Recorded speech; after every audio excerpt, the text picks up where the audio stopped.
बिहार निवडणुकीवर तेजस्वी यादव यांनी केलेल्या बहिष्काराच्या विधानावरून खळबळ माजली।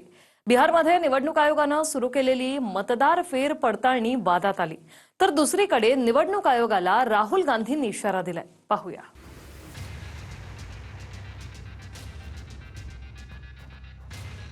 बिहारमधल्या मतदार यादी फेर पडताळणीवरून घोळ सुरू असताना राहुल गांधींनी पुन्हा एकदा निवडणूक आयोगाला इशारा दिलाय। कर्नाटकातल्या एका मतदारसंघात नेमका काय घोळ केला गेला याचे सर्व पुरावे हाती लागल्याचा दावा करत राहुल गांधींनी निवडणूक प्रक्रियेवर प्रश्न उपस्थित केले। Election Commission is not functioning as the Election Commission of India. Today they made some statement. This is complete nonsense, right? The fact of the matter is that Election Commission is not doing its job. Now we have concrete 100% proof of Election Commission allowing cheating in a seat in Karnataka. Not 90%. When we decide to show it to you, it is 100% proof. Okay? And we just looked at one constituency and we found this. And I'm absolutely convinced that constituency after constituency, this is the drama that is taking place. Okay? Thousands and thousands of new voters. New voters. How old are they? 50, 45, 60, 65. New voters.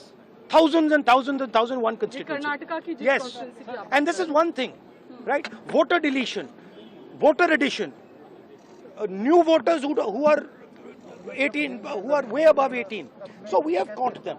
Okay, and I want to send a message to Election Commission. Yes, sir. If you think you're going to get away with this, if your officers think you're going to get away with this, you're mistaken. You're not going to get away with it. Because we are going to come for you. दुसरीकडे बिहार निवडणुकांच्या तोंडावर थेट बहिष्कार टाकण्याचं मोठं विधान जनता दलाच्या तेजस्वी यादवांनी केलंय।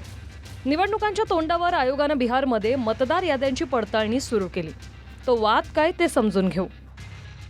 बिहारमध्ये निवडणूक आयोग मतदार याद्यांची फेर पडताळणी करते। बनावट, मृत किंवा चुकीच्या पत्त्यांवरच्या मतदारांची नावं हटवली जात आहेत। मतदार ओळखीसाठी आवश्यक पत्रात निवडणूक आयोगाने 11 कागदपत्रांचा समावेश केला आहे, ज्यात पॅन कार्ड, जन्मदाखला, LC, जातीचा दाखला अशा कागदपत्रांचा समावेश आहे। मात्र आधार कार्ड, रेशन कार्ड आणि निवडणूक ओळखपत्र यांचा समावेश नाहीये। त्यामुळे ग्रामीण भागातल्या लोकांना अडचणी येत असल्याचा दावा विरोधकांचा आहे। या प्रक्रियेमुळे खास करून विरोधी पक्षांचेच लाखो मतदार कट होण्याची भीतीही विरोधकांनी वर्तवली आहे।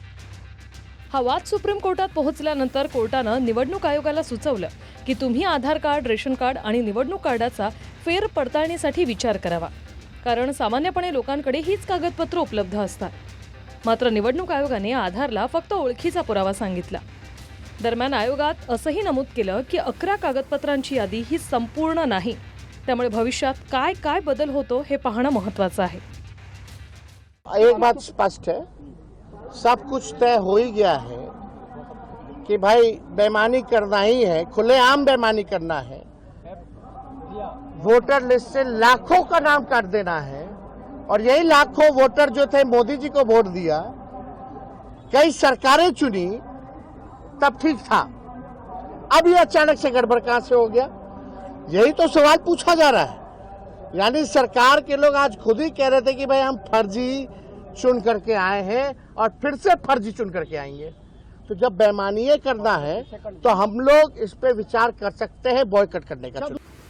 दरम्यान आतापर्यंत बिहारमध्ये स्थलांतरित, मृत आणि इतर कारणातून जवळपास 51 लाख मतदार हटवण्यात आल्याची माहिती समोर आली आहे। Bureau report, TV9 Marathi.